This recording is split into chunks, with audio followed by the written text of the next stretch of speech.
ஆண்டவராகிய இயேசு கிறிஸ்துவின் இனிதான நாமத்தினாலே இந்த நிகழ்ச்சிக்கு மிகுந்த அன்போடு கூட உங்களை வாழ்த்தி வரவேற்கிறேன். கிறிஸ்துவுக்குள் மிகவும் பிரியமான தேவ பிள்ளை, இந்த நாளில் கூட தேவனாகிய கர்த்தர் தம்முடைய வசனங்கள் மூலமாய் உங்களோடு கூட பேசி உங்களை ஆசீர்வதிக்க விரும்புகிறார்.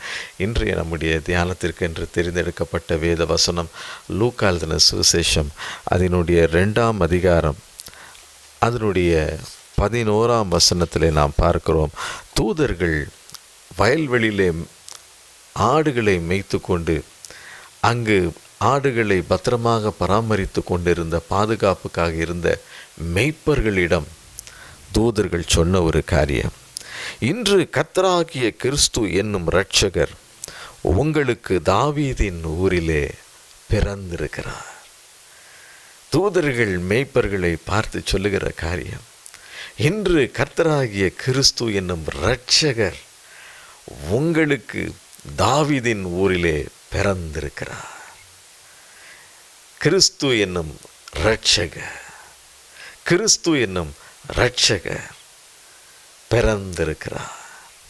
அதே அதிகாரம் 32ஆம் வசனத்திலே சிமியோன் என்ற பக்தன் சொல்லுகிறார், உம்முடைய இரட்சண்யத்தை என் கண்கள் கண்டன. தேவனே, உம்முடைய இரட்சண்யத்தை, நீ இந்த பூமிக்கு அனுப்பின அந்த இரட்சண்யத்தை என் கண்கள் கண்டன என்று சொல்லி அவன் சொல்லுகிறதை நாம் பார்க்கிறோம். ரட்சிக்க வந்தவர் இரட்சகர்.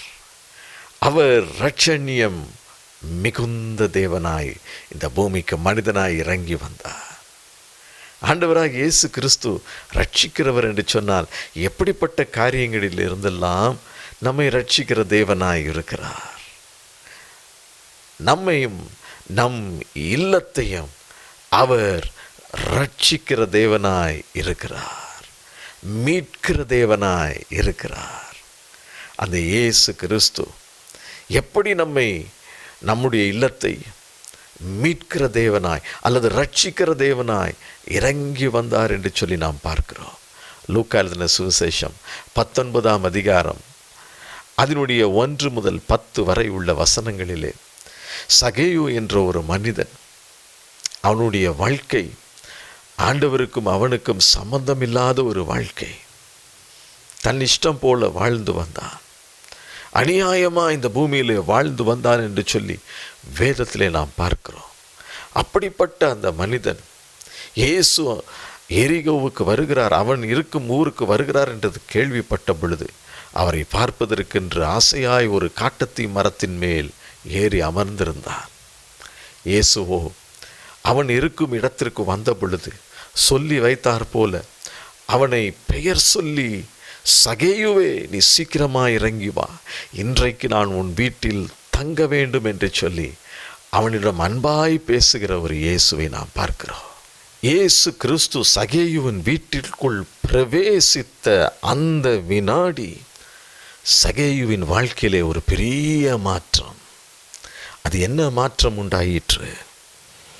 சகேயு சொல்லுகிறார், ஆண்டவரே, என் ஆஸ்திகளில் பாதியை ஏழைகளுக்கு கொடுத்து விடுகிறேன். சொல்லிவிட்டு அவர் சொல்லுகிறார், நான் ஒருவனிடத்தில் எதையாகிலும் அநியாயமாய் வாங்கினதுண்டானால் நாலத்தினையாக திரும்ப செலுத்துகிறேன். இரட்சகர் சகேயுவின் வீட்டிற்குள் பிரவேசித்த மாத்திரத்திலே அவன் தன்னுடைய குறையை உணர ஆரம்பித்தான். காரணம் என்ன தெரியுமா? அந்த இயேசு பரிசுத்தமுள்ள தேவன்.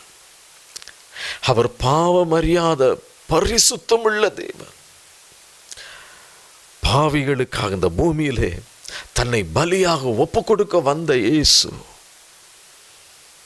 கிருபை நிறைந்த ஆண்டவர் சகேயுவின் வீட்டிற்குள் பிரவேசித்த பொழுது சகேயுவுக்குள்ளாக ஒரு பெரிய மாற்றம் உண்டாயிற்று. அவன் சொல்லுகிறான், நான் யாரிடத்திலாவது ஏதாவது அநியாயமாய் வாங்கியிருப்பேன் என்று சொன்னால், செய்திருப்பேன் என்று சொன்னால், அதை திரும்ப நாலத்தனையாக திருப்பி கொடுத்து விடுகிறேன் என்று சொல்லி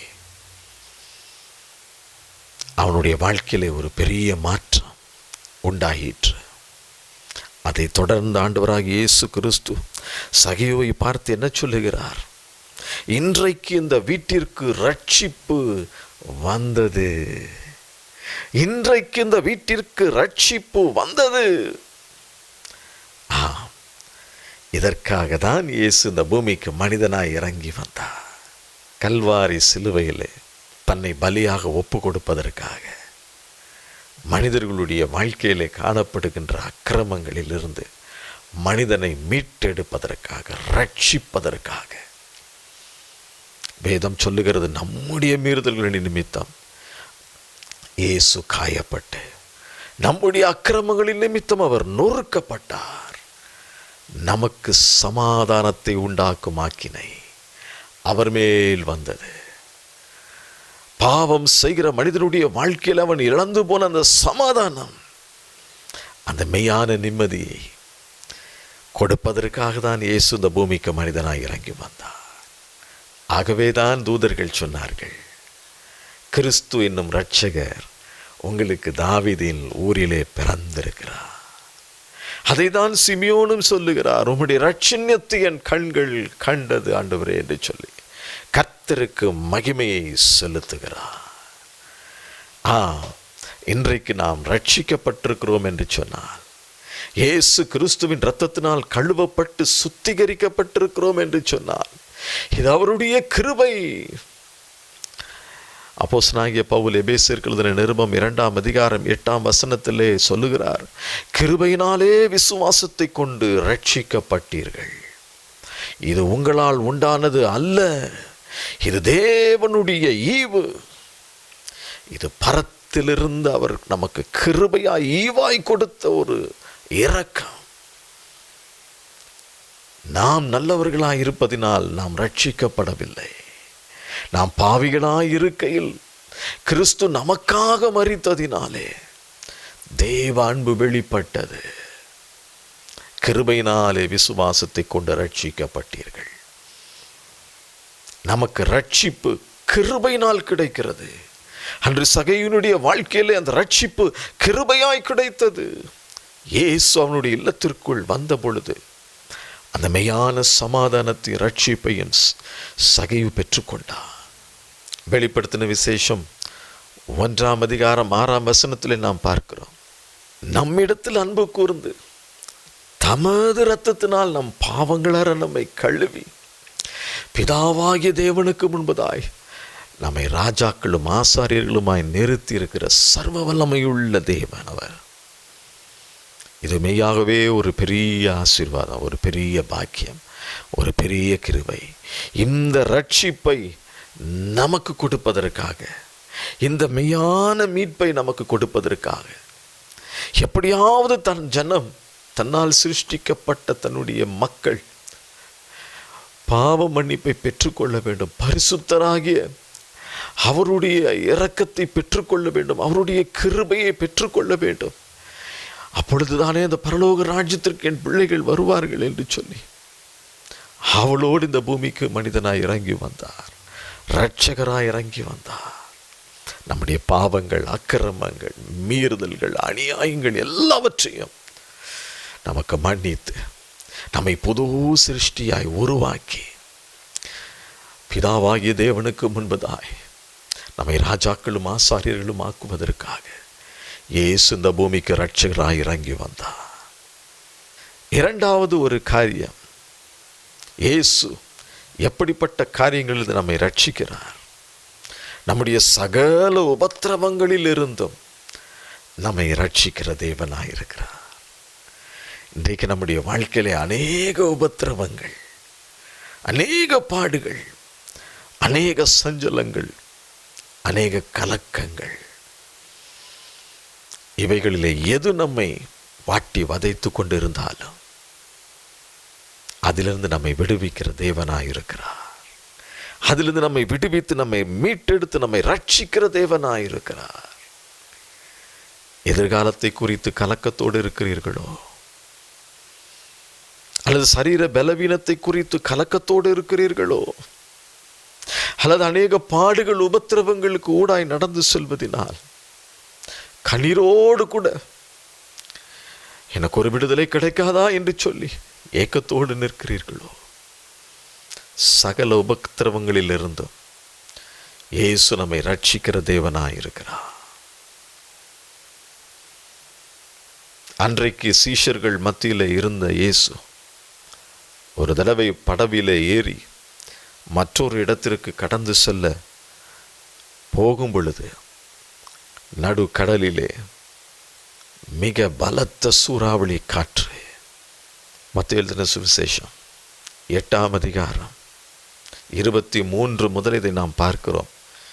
அதனுடைய 25ஆம் வசனத்திலே நாம் பார்க்கிறோம். சீஷர்கள் ஆண்டவரை பார்த்து சொல்லுகிறார், ஆண்டவரே எங்களை ரட்சியும், நாங்கள் எல்லாரும் அடிந்து போகிறோம். சர்வ வல்லமை உள்ள தேவன் வானத்தையும் பூமியையும் சிருஷ்டித்த சிருஷ்டிகர்த்தா அவர்களோடு கூட இருக்கிறார்.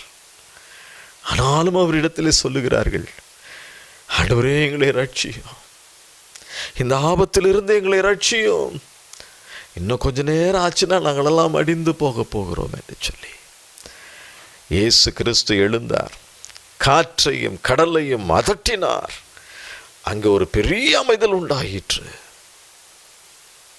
இன்றைக்கு நம்முடைய வாழ்க்கையிலும் கூட இயேசு கிறிஸ்து சகல உபத்திரவங்களிலிருந்தும் சகல விதமான ஆபத்துகளிலிருந்தும் நம்மை ரட்சிக்கிற தேவனாய் அவர் இருக்கிறார். அவர் சொல்ல ஆகும், அவர் கட்டளையிட நிற்கும். யோபு என்ற ஒரு பக்தனை குறித்து நாம் வேதத்திலே பார்க்கிறோம். யோபுவின் புஸ்தகம் 30ஆம் அதிகாரம் அதனுடைய 16ஆம் வசனத்திலே நாம் பார்க்கிறோம். உபத்திரவத்தின் நாட்கள் என்னை பிடித்து கொண்டது என்று சொல்லி யோபு கதறுகிறதை நாம் பார்க்கிறோம். உபத்திரவத்தின் நாட்கள் என்னை பிடித்து கொண்டது என்று சொல்லி அந்த பக்தன் கதறுகிறான். ஆனாலும் ஆண்டவர் அப்படியே விட்டு விட்டாரா? இல்லை. அதே யோபு 42ஆம் அதிகாரம் அதனுடைய 10ஆம் வசனத்திலே நாம் பார்க்கிறோம். யோபுவின் நிலையை ஆண்டவர் மாற்றினார். யோபு என்னென்ன காரியங்களை இழந்தாரோ அத்தனை காரியங்களையும் 2 மடங்கு திரும்ப கொடுத்தார் என்று சொல்லி நாம் பார்க்கிறோம். 2 மடங்கு. யோபு சரீரத்திலே சுகவீனத்தை இழந்து போனார். அவருக்கு ஆண்டவர் கொடுத்திருந்த அத்தனை ஆசீர்வாதங்களையும் இழந்து போனார். ஆனாலும் யோபின் முன்னிலையை பார்க்கிலும் அவன் பின்னிலையை கர்த்தர் ஆசீர்வதித்து இழந்த எல்லாவற்றையும் 2 மடங்கு திரும்ப கொடுத்த ஆண்டவர். அதே தேவன் இன்றைக்கும் உங்களுடைய சகல உபத்திரவங்களில் இருந்தும் உங்களை ரட்சித்து மீட்டெடுக்கிற தேவனாயிருக்கிறார். இன்றைக்கு நம்முடைய வாழ்க்கையில் என்ன காரியம் நம்மை அடிமைப்படுத்தி வைத்திருக்கிறது? நம்முடைய பாவம் நம்மை அடிமைப்படுத்தி வைத்திருக்கிறதா? பாவத்தின் நிமித்தமாய் சமாதானத்தை இழந்து போய், சரீர சுகத்தை இழந்து போய், பொருளாதாரத்தை இழந்து போய் வேதனையோடு நிற்கிறீர்களோ? இப்படிப்பட்ட சூழ்நிலையிலிருந்து நம்மை ரட்சிப்பதற்காக, மீட்டெடுப்பதற்காக ஒரு இரட்சகராக, இரட்சணியம் நிறைந்த தேவனாக இந்த பூமிக்கு மனிதனாக இறங்கி வந்தார். கண்களை மூடி அவரை நோக்கி பார்ப்போம். பரிசுத்த பிதாவே, தங்கள் வாழ்க்கையை உமக்கென்று அர்ப்பணிக்கிற பாவியாகி என் மீது கிருபையாயிரும் என்று சொல்லி கேட்கிறேன். அப்படி பிள்ளைகளுக்கு கர்த்தர் ஒரு இரக்கத்தை கட்டளையிடுவீராக. இயேசுவே, அன்றைக்கு தம்முடைய ஜனங்களை அடிமைத்தனத்திலிருந்து மீட்டெடுத்து ஒரு பாலும் தேனும் ஓடுகிற ஒரு இடத்திற்கு அழைத்து சென்றீரே, அதே போல நம்முடைய பிள்ளைகளுடைய வாழ்க்கையில் எல்லா பாவ அடிமைத்தனத்தில் இருந்தும் இயேசுவின் நாமத்தினால் ஒரு விடுதலை உண்டாகட்டும் என்று செபிக்கிறேன். அவளை நீர் ஆசீர்வதியும், அவளை பலப்படுத்தும் ஆண்டவரே.